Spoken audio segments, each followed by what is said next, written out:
debate.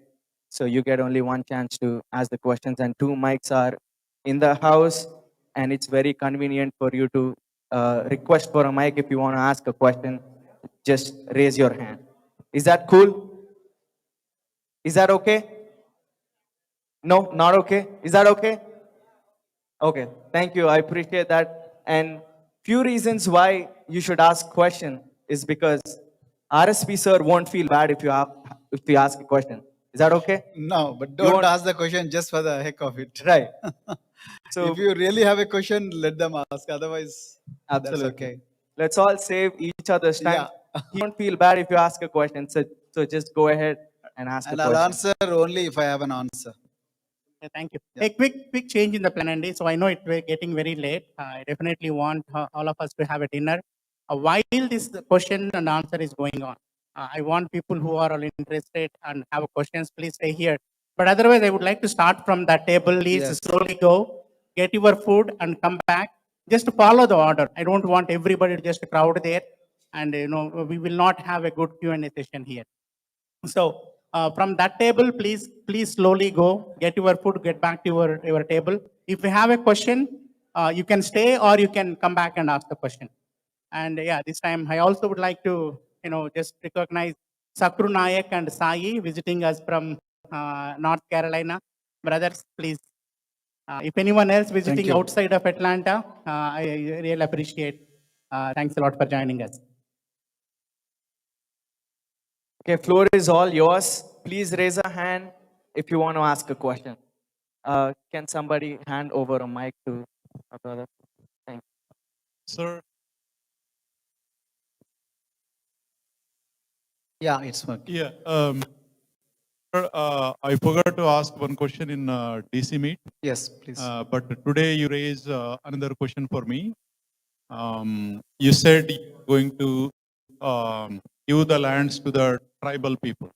Okay, so all these years, the governments are giving lands to the tribal people, but they do not have any rights on the land.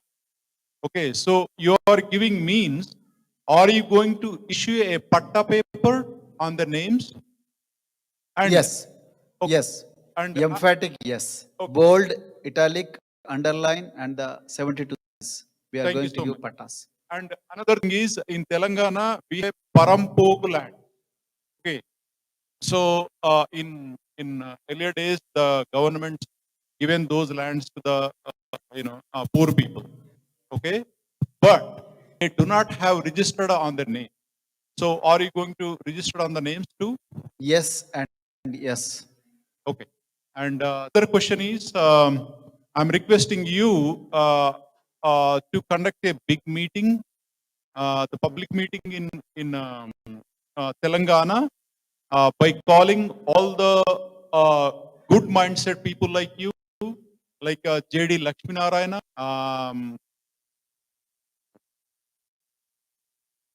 Akunuru Murali, and all these great people to share stage with you. Will that be possible? It is possible, and we have been sharing with them, the dais, wherever there was a possibility, and then we'll do that. No, it's not. It's not very. We want to give a strong message to the public. Public, okay. Okay, so all like-minded sure. people have a one stage to share with one stage to give a speech to the society that will bring some change to the people. That's a great idea. We'll do that. Thank you so much. Definitely. Thank you. That's a very good idea. Thank you. Appreciate the question. Thank you, sir, for the answer. Another suggestion, keep your question succinct, probably less than a minute. Thank you. Your name, sir? Sashikant. Yes, Thank Shashikant, please go ahead. Yeah. Yeah, why not? You can call me Anna, you can call me Tami, I don't mind. Yeah, Shashikant, please go ahead. Actually, this is a great idea. But we are person, right? I think Shashikant, I'm not able to hear you. His voice is Hello? breaking. Voice is breaking. Yeah. Yeah. Can you hear me? Yeah, now I can. Yeah, thanks for sharing all our Bahujan's burden on your shoulders. My question is, I mean, the main thing in our society, uh, the Ten Commandments is a great idea. Thank you. Is lifted so many lives. So, do we have 10 commandments for all Bahujans? Especially, we shall not sell our votes. We shall not. Sell our votes. Votes. Selling votes. That's a good idea. Yeah. And the second thing, especially on caste system, caste system is made by the humans, not by the divine. That kind of a rule should be passed on to this in your commands. And Ambedkar is a true national leader. He worked for actually the nation. And how can we make him a true national leader? How other people, everybody should understand as a national leader. It's a great question. If we can, if every home can make one Ambedkar, I think it would be a great idea. We don't have to make Baba Saheb as national leader. He automatically becomes not just national leader; he will become a universal leader if we live his values. So my complaint on not complaint, my observation has been we are very busy in very innocently, not because of any hidden agenda. We have been very busy in building the statues for Ambedkar, but we are not living the values of Ambedkar. That has been the problem in the entire evolution of this Ambedkar's thought and ideology. So, do you go to any poorest of the poor locality in India, particularly the scheduled castes and to some extent scheduled tribes, and nowadays slowly BC communities also. So, a lot of statues are coming up. That's good. But do we really live the values of the statue? Do we really live the life of Ambedkar? Do we really understand the liberty of thought, justice, fraternity, and the sense of equality? We don't. We don't have the same equality in our own home. We don't give the liberty to our kids to think in a different way. So I think the most important thing is we all have to live the life of Dr. B.R. Ambedkar. Then automatically becomes a universal leader. So today, there is already a conspiracy. I have already told you that to restrict Ambedkar to only one particular community in this country. I have already told you. I shared my experience in Dallas last night. So the more and more intellectual in this country, and the more and more the resistance to or the conspiracy to box you, to corner you. So, but if a number grows, if you become huge numbers, like if you become a multitude which cannot be counted, and you live like Ambedkar, I think no force on the earth, don't forget about India, no force on the earth can stop you. So if you run a campaign to make Ambedkar as a national leader, it's not going to help. But if you live the values of Ambedkar, then definitely automatically is going to become national leader. Yes, once you start understanding Ambedkar's life and journey, not Ambedkar, Kanshiram, automatically you become a ruler. After you become a ruler, then what would you do? Will you not make Ambedkar as a national leader, international leader? You will definitely work towards that end. So it's very important to understand his life and vision and live that vision. That is my challenge and that is my aspiration. Thanks, Shashi, for asking. Thank you, sir. It's a very important question because a lot of people have been running the campaign to make Ambedkar as national leader. We want Ambedkar's photograph on Indian national rupee, but that's not the ruling classes are not going to accept your demands. That's why I'm saying you are 85%. Why is that you are not becoming ruler yourself? You are 85%, you're forgetting that you have all the capacity to become a ruler, and you're not doing, when I say you, the people of 85%, but they are allowing themselves to be divided, subdivided, caste, subcaste, religion, and sub-subcaste, and whatnot. So come together. That's what Kanshiram has said and then proved. We all just need to follow the rule book of Kanshiram. That's it. That's a great idea. We will make the first commandment should start with, I shall not sell my vote. Thanks for giving this great idea. This is what I want. This is what I want from people from the US, because you're all intellectuals. You at least you have the liberty to think what you feel like thinking and liberty to say what you feel like saying. So please give us those great ideas. I really love that. Thank you. Thank you very much. Yeah. Please keep your questions short. Please. Thank you. Good evening sir and అందరికీ నమస్కారం. నా పేరు Janardhan పన్నెల. Back home వచ్చేసి నాది Nirmal district, Khanapur mandal, Singapur village. I been living in US 18 years. I'm a special educator and also rehabilitation psychologist. First of all, sir, thank you so much for coming to Atlanta. And thank you, Jayakar garu. Very inspiring speech, sir. అంటే మీలాగానే నేను కూడా ఒక చిన్న మారుపులం గ్రామం, సింగాపూర్ అనే village. మొట్టమొదలుగా నక్సలైట్లు మందుపాత్ర వెళ్ళినటువంటి ప్రాంతం ఏంటంటే సింగాపూర్ విలేజ్, ఉమ్మడి ఆంధ్రప్రదేశ్లో. సో ఈ రోజు నేను ఈ స్థాయిలో ఉన్నానంటే education. So education is the strongest weapon. I believe it change your life. మీరు సోషల్ వెల్ఫేర్ స్కూళ్ళలో రీఫార్మ్ తీసుకొచ్చిన విధానం కూడా రీసెంట్ గా నేను మొన్న ఒక 3 weeks బ్యాక్ కూడా ఇండియాకి వెళ్ళాను. I met my nephews. The way they are speaking in English, I was very inspiring. So అదంతటి కూడా కారణం ఏంటంటే మీరు తెచ్చినటువంటి రిఫార్మ్ సార్. అండ్ మా మామయ్య గారు కూడా హెడ్ మాస్టర్ వచ్చేసి కన్నా సార్, అండ్ వాళ్ళ కొడుకు వచ్చేసి ఆర్ఎస్ సార్, మన సుజన్ నాకిడే వచ్చేసి IRS. Right now he's in Chandigarh. So వారు ఎప్పుడు కూడా మీ గురించి చాలా మాట్లాడుతుంటారు. So thank you so much sir. You are taking this path to change millions of people life. Thank you. Thank you, sir. Thank you very much. Gangana is a very good friend of ours and a very committed worker. Thank you.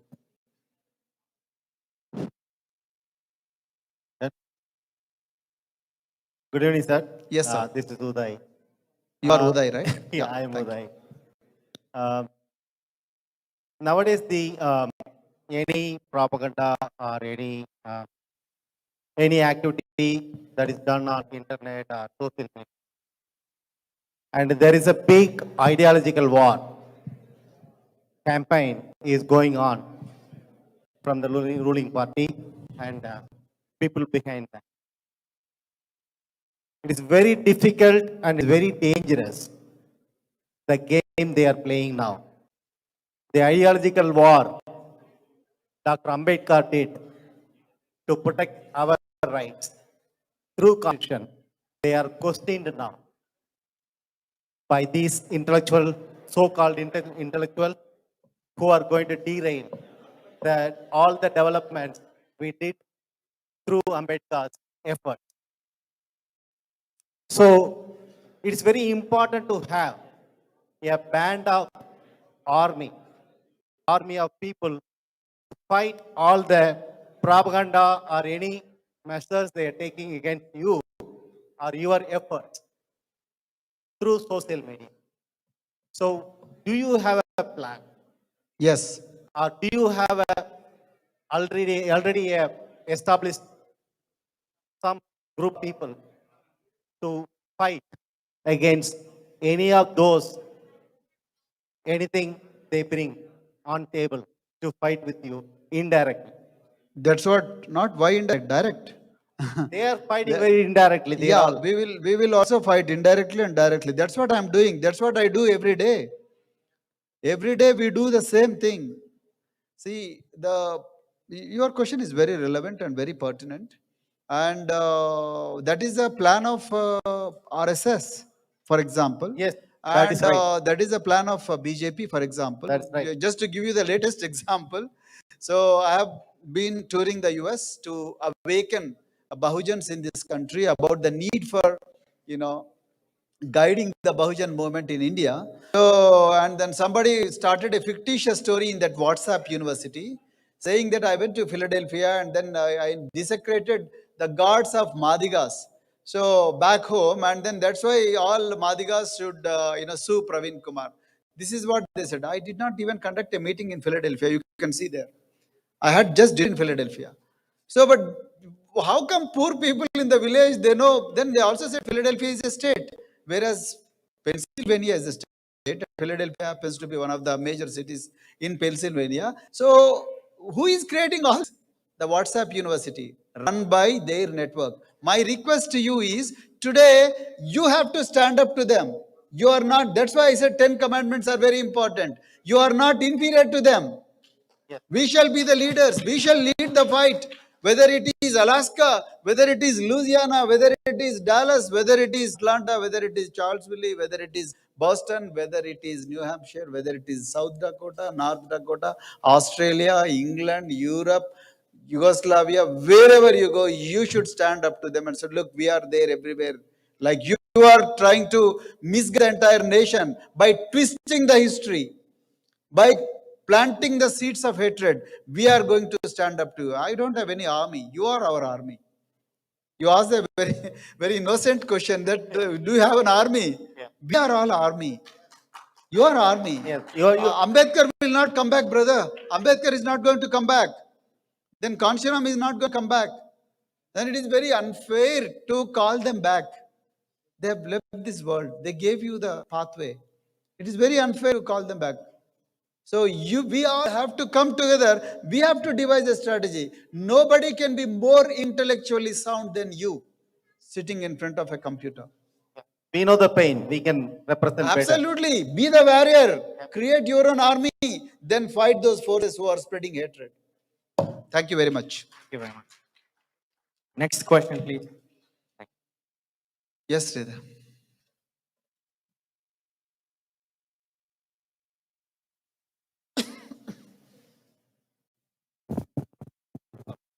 Yeah. Thank you for the opportunity to ask a question. This is related to the identity that we discussed previously. So, identity that the children got motivated. But politics is primarily you have constitutions, you have an MLA or an MP or kind of a thing, right? So one of the fundamental problem that I have noticed in Indian politics is that, when you select a candidate, that's primarily dependent on how much wealth you have, because the money plays a very key role. But for a party for a leader like you to move forward with a different ideology, right? How are you going to choose the delegates, or what do you call it, MLA candidates for the election? Because I think that's one of the important factors that's going to play, because you need to replicate 120 or 130 Dr. RSPs, same ideology, character that they can. And how isn't that a Herculean task for you? It is indeed a Herculean. Thanks for asking this question. It is indeed a Herculean task. But however, the answer for this question is a candidate is selected on not on just the money. Money sometimes is not at all a factor. So, but candidates in parties like ours are generally selected based on their commitment to the movement, bahujan movement, and their hard work. Number two, their popularity among people. So, a person, how he or she becomes popular by working hard for the people. Number three, by the results of the surveys that we make. So we go to people and then we ask the people who can be the better rate in your constituency. And fourth is, can he garner the resources to at least write on the walls, then print the posters, make the handbills, and then go to people, and then, can he or she mobilize funds to move from place A to place B during the campaigning? If these four things are met, I think our candidate is selected. So we are not going to buy the votes like ruling classes. Like the other parties, what happens is they give 2,000 rupees per vote. They give 2 bottles of beer, or they in Hujirabad by-election, our government, the ruling party TRS had spent 1,000 crores for just one election. So we are not going to do that. That is unethical, immoral, and we don't want to waste public money like that. So if our candidates meet these 4 criteria that I have just mentioned, our candidate is selected. And one other question. This is again education, the percentage of education, right? I mean, if you see states like Kerala or yeah. Delhi, the population is more educated. It's easy to idealize, spread the word of what we believe. But then when it comes to Telangana, what are the statistics of educated people versus uneducated, and how is that going to make? Very good question. Very good question. Great question. I have already said in my inaugural remarks that in Telangana, the population is 3.77 crores, out of which 1.8 crores do not know how to read and write. Roughly 45%, you can say. So they do not know how to read and write. That's a challenge. That's the reason why we are going to people directly. We are asking all our cadres to go to people directly, tell them the evil effects of buying their vote. It's not going to be easy. Let me tell you, the parties, the ruling parties, the parties run by dominant communities have habituated, make the people addict, have made the people get addicted to selling the votes. So for liquor, for saris, for money, for whatnot, everything.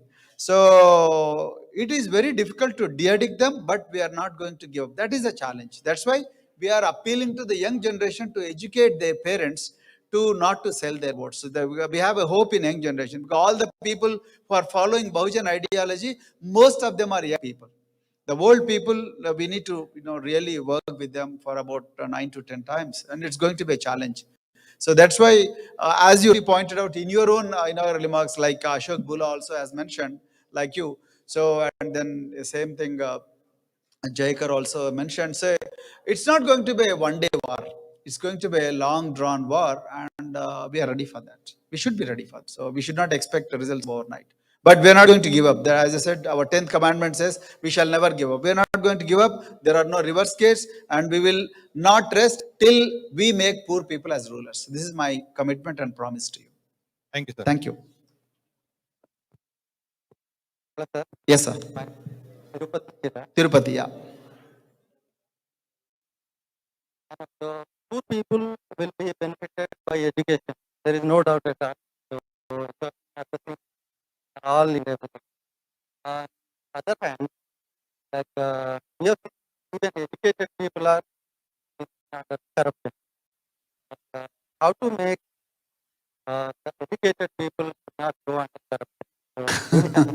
Very difficult question. In practice, it's not going to be easy. It's very difficult to convince educated person. Sometimes, not all. Again, it militates against the same statement that I've just answered. So then, what is education? Like if educated people are taking money and then voting for the people who take the money, take the beers, take the liquor, take the whiskey, and then vote for the people. So who are causing damage to them? They are not educated at all. So we need to educate the educated as well. So we are going to educated people also. So they are not truly educated. If educated sell their vote, then they are not educated. They are illiterates. They know only how to read and write. Thank you. Sir, next question. Hello. Dr. Yes, sir. Dr. RSP Garu. Yes, First sir. of all, I would like to really appreciate you. I was blown away by the AV and your speech. Thank you, sir. Thank you so much, sir. Sir, I'm not taking time. just sorry to interrupt you. I'm not a motivational speaker. So don't get me wrong. I just spoke truth. And I just shared with you what I had seen in my journey, life journey. So in my parents, I took the snippets of my parents' journey and then shared with you. Anyway, please go ahead, sir. Sorry to interrupt. But I was blown away. Thank you, sir. Coming from a family of educators, I myself am an educator. So you have taken a bold step. You seem like a dolphin who already jumped in a well of sharks. So how are you going to survive these 30 points?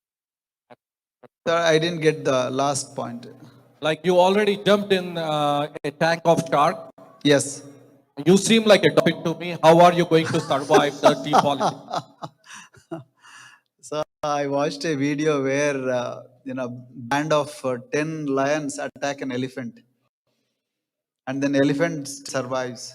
So it's a perseverance, and you need to have very creative ways of. You need to multiply your numbers, so and then attack the sharks. So it's possible. Continuation of that, like United Andhra Pradesh never allowed any other party besides Congress. Yes. Then in 8 days, like Telugu Day. Yes. Yes. But afterwards, it has a history of not allowing outside parties. Yes, very good. So what's observation. your plan? Very How good are you going observation. to I penetrate? really love that observation. It's a very good observation. United Andhra Pradesh has the history of making it binary generally, either this or that. So this time we are going to challenge that, because in the last 75 years, only a few communities in this state of both Telangana and Andhra Pradesh, so undivided Andhra Pradesh, have ruled in 75 years. Nowhere the poorest of the poor got the chance, although their numbers are more than 80%. So this is what we are taking to masses, and this is what we are going to challenge. So as Sridhar has pointed out, so how are we, going to compete with the people who have deeper pockets? You call them as sharks, and they call us as dolphins. So that requires a very, very creative strategy. And then we have to go to people. Most of the people who have failed to bring a third friend are the people who never stayed with the masses. They stayed with the masses for a while and then they compromised. So your doggedness, your uncompromising attitude, your perseverance will only make the change. So otherwise, third friend will remain as a mirage. So that's why we need to be persistent. We need to be with the people. We need to be fighting for the people. We need to be, taking up the cause of people continuously. Not just like, for example, somebody mentioned about Jay Prakash Narayan, a celebrated bureaucrat who started a party. Then he became an MLA. Then after he lost the elections, then he gave up. So that should not be the case of a politician. So you should continue to fight. Then wins or losses are common in politics. And when you go to a peak, then you should not feel elated.